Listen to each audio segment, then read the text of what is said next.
paz do Senhor, meus irmãos, sou o pastor Douglas Batista. Nós vamos dar início hoje aos subsídios das lições bíblicas do terceiro trimestre do ano 2024, com o tema O Deus que governa o mundo e cuida da família. Os ensinamentos divinos nos livros de Ruth e Esther para a nossa geração.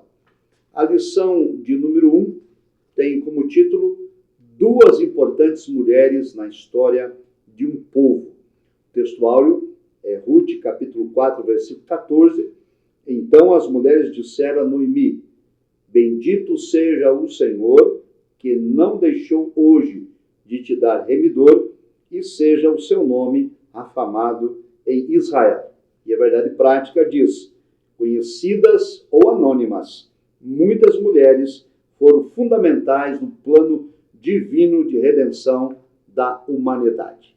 A leitura bíblica em classe está em Ruth, capítulo 4, versículos 13 a 22, e Esther, capítulo 7, versículos de 1 a 7. O comentarista, ele apresenta, então, o livro de Ruth e de Esther e traz um apanhado histórico e também um apanhado de cunho espiritual. É verdade que nós temos na Bíblia apenas 2 livros com o nome de mulheres, exatamente o livro de Ruth e o livro de Esther. Na introdução, o comentarista lembra que essas duas mulheres elas estão separadas geograficamente e também historicamente. Ruth, ela viveu no período em que os juízes governavam Israel.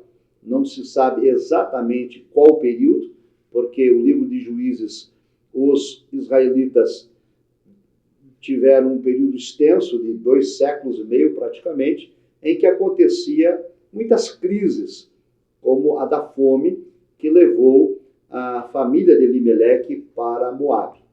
E o livro já de Esther é um livro escrito cerca de 500 anos antes de Cristo, lá no Império Persa, quando a Esther é rainha em lugar de Vasti. Essa nota introdutória, então, mostra que essas mulheres, repito, estavam geográfica e historicamente distantes uma das outras, mas ambas tiveram um papel fundamental na história da salvação. No ponto de número 1, o comentarista trata de Ruth, uma mulher importante para a linhagem de Davi. A história bíblica diz que Elimeleque morava em Judá e num desses períodos de fome que acometeu Israel durante os 250 anos dos juízes, Elimeleque decidiu então mudar com a família para a região de Moabe, acompanhado da sua esposa Noemi. Lá em Moabe, os filhos do casal casaram-se com as moabitas. É importante lembrar que os moabitas eram descendentes do incesto praticado entre Ló e a sua filha primogênita. Ela embebedou o pai, deitou-se com ele e nasceu um filho chamado então Moabe, e os moabitas se tornaram uma grande nação, mas uma nação pagã, uma nação envolvida com escândalos sexuais e tantas outras atrocidades. No entanto, lá em Moabe, Elimeleque e Noemi casaram seus filhos, e um deles casou-se com Ruth, a moabita. Acontece que nesse período acabou falecendo Elimeleque e Noemi ficou viúva. E faleceram também os maridos, tanto de Ruth quanto da outra moabita, a órfã, e elas também ficaram viúvas. Desse modo, Noemi ficou viúva, Ruth e órfã também, e Noemi decidiu então voltar para Judá, uma vez que o período de crise, de fome, já havia cessado. Acontece que as duas noras decidiram voltar com ela, mas lá na fronteira, na divisa entre os 2 países, Órfã decidiu voltar para sua casa e Ruth acompanhou Noemi. Ao chegar, então, de retorno, Noemi precisava recuperar as terras que outrora havia pertencido ao seu marido. Mas para isso acontecer, era necessário encontrar um remidor, alguém que pudesse casar com Noemi e assim recuperar as terras do seu marido falecido. Ou, no caso de exceção, casasse com uma das noras do falecido. E é o que acontece, então, com Ruth. Ruth vai trabalhar nos campos de Boaz, ela é moabita, ela é a nora de Noemi, e Boaz acaba se casando com Ruth. E assim, restaurando a propriedade do falecido marido de Noemi, o Elimeleque, e deste casamento, então, nasce o menino Obed. Obed vai ser o pai de Jessé, que por sua vez será o pai de Davi.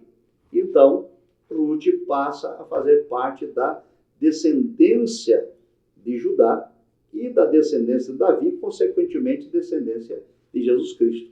Então, aqui é importante destacar que Deus é soberano. Ele controla o curso da história. Ele sabe como, quando agir. E veja, de modo muito inusitado, aos olhos humanos, totalmente impossível, uma linhagem de Moabe pertencer à descendência de Davi e à descendência do próprio Cristo. Mas foi assim que Deus realizou. Ruth, uma moabita, e jamais poderia ter algum tipo de relação consanguínea com os judeus, acaba casando com o judeu por conta da fome que acontecia em Judá e, ficando viúva, retorna com a sua sogra para Judá, casa novamente com outro judeu e agora ela tem com ele um filho, o Obed, pai de Jessé, que é pai de Davi, cuja descendência vem o rei Jesus. Então, a sinopse desse ponto 1 diz: Ruth era uma mulher moabita, de família belemita, que escolheu viver com sua sogra após a morte de seu esposo. Ela é de família belemita porque agora ela se casa, com Boaz. E vejam só, ela se tornou um exemplo e um modelo também de mulher, de esposa e de mãe. No segundo ponto, o comentarista vai então tratar de Esther. Esther, diferente de Ruth, Esther é judia. Embora a Esther não nasceu nem em Judá, nem em Israel, Esther nasceu no cativeiro. E ela, então, tinha apenas a descendência judaica. Os pais dela morreram quando ainda ela era criança. O nome dela hebraico era Adassa. E mais tarde ela foi, então, substituída o nome para o nome persa, Esther, que quer dizer estrela. E como os irmãos sabem da história, Deus tinha um plano, um propósito com a vida de Esther, assim como teve um plano e um propósito com a vida de Ruth. Ruth entrou para a genealogia de Jesus Cristo.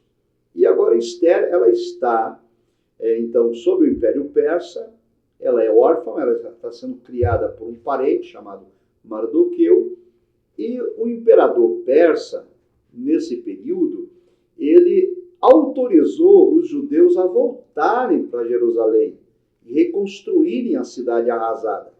Mas, de acordo com o texto bíblico, apenas 50 mil judeus atenderam esta autorização e decidiram voltar.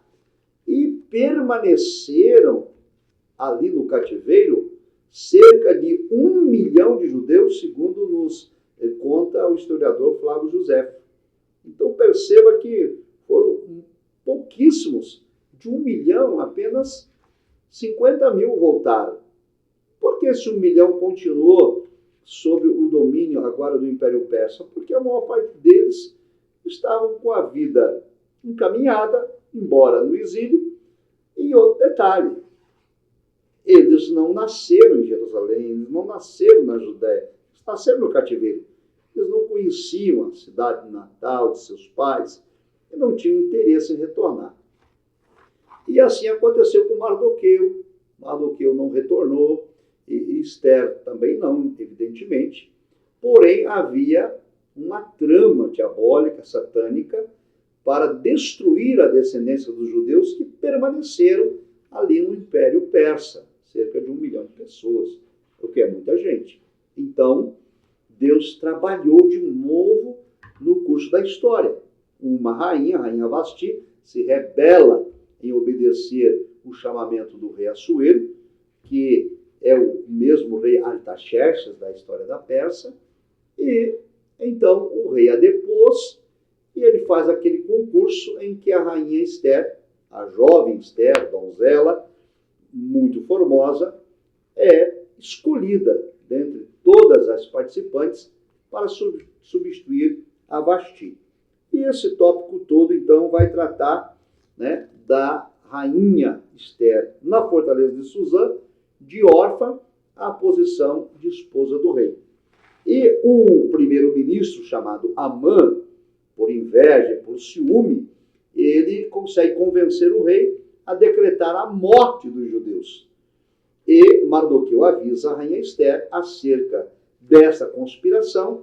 A rainha vai procurar o rei para tratar desse tema e ela consegue, então, do rei uma espécie de salvo-conduto, em que o rei autoriza os judeus a se defenderem dos ataques que iriam sofrer e, então, opera-se um grande livramento para a nação dos judeus no exílio do Império Persa por meio da ação da rainha Esther.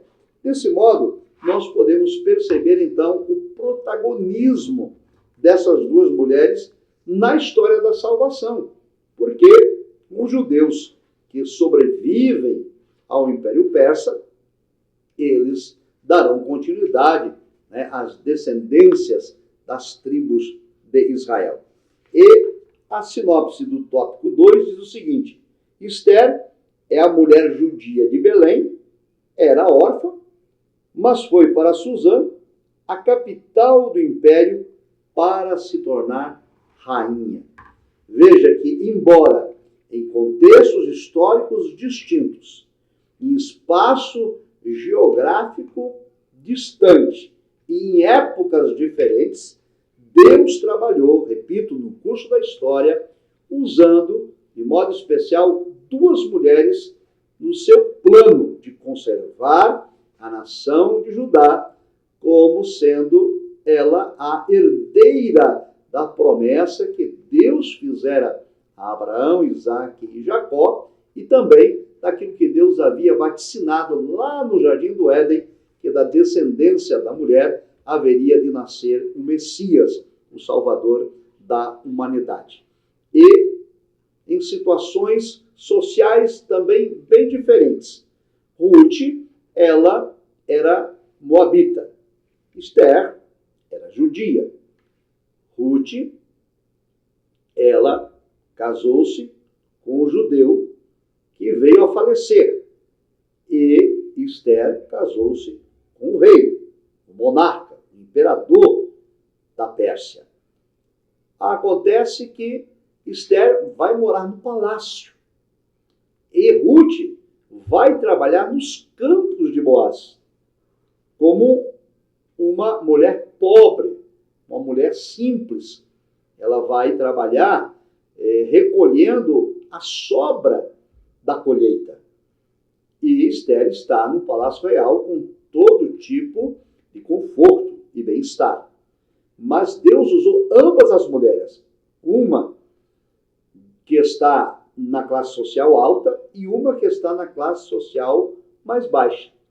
Porém, ambas as mulheres foram abençoadas a estas posições melhores. Por exemplo, a Esther era pobre e era órfã, mas agora ela está na posição de rainha. Ruth, pobre, viúva, trabalhando nos campos de Boaz, foi também elevada à posição de esposa de Boaz, um dos homens mais ricos da região. Elas começaram em classe social baixa, ascenderam classe social melhor e se tornaram, então, modelo de mulheres bem-sucedidas, porque Deus tinha um plano e um propósito em suas vidas. Assim, o ponto 3, o comentarista vai nos levar à seguinte reflexão: mulheres de Deus como protagonistas da história. Ele trata sobre o protagonismo feminino e os papéis que foram desempenhados por ambas as mulheres. Não foram apenas Ruth e Esther as mulheres que fizeram parte do protagonismo da Bíblia. Veja que as matriarcas, a esposa de Abraão, Sara, ela foi usada por Deus para dar à luz a Isaac. E ela era uma mulher que tinha sido estéril. O mesmo vai acontecer com Isaac, que casa com Rebeca. Rebeca também é mulher estéril, mas Deus vai lhe abrir a madre para nascer dali Jacó e Esaú.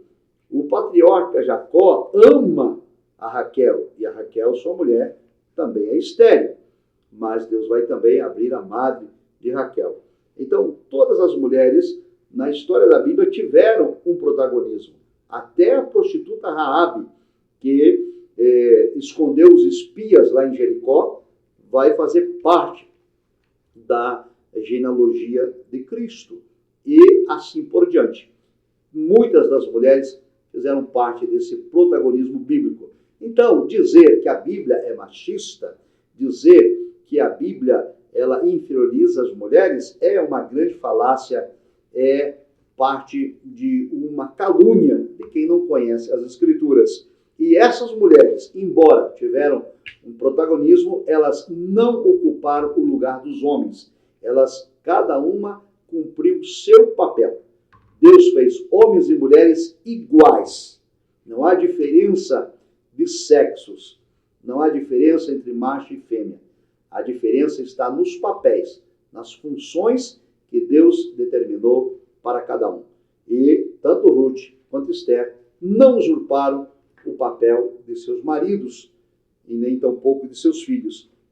Elas foram esposas, foram mães, e Esther foi rainha, Ruth foi esposa de um homem muito rico, e elas tinham em comum o temor a Deus e tinham em comum também a esperança. De modo que a sinopse 3 vai dizer que a Bíblia apresenta mulheres como protagonistas da história, cumprindo devidamente o papel estabelecido por Deus na história da humanidade. Assim, de modo sintético, é preciso abordar e enfatizar com os alunos os objetivos que se pretendem alcançar com estas lições. O que nós temos aqui, por exemplo, é de que é preciso, primeiro, apresentar o perfil de Ruth, a Moabita, como já aqui explicado. Traçar o perfil de Esther, a judia que nasceu no cativeiro, mas que foi elevada à posição de rainha. E, por fim, refletir a respeito da mulher como protagonista no reino de Deus.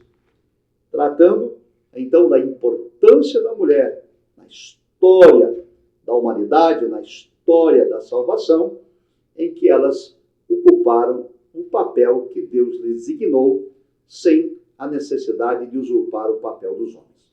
Deus abençoe os irmãos, Deus abençoe a sua aula. Até a próxima e a paz do Senhor.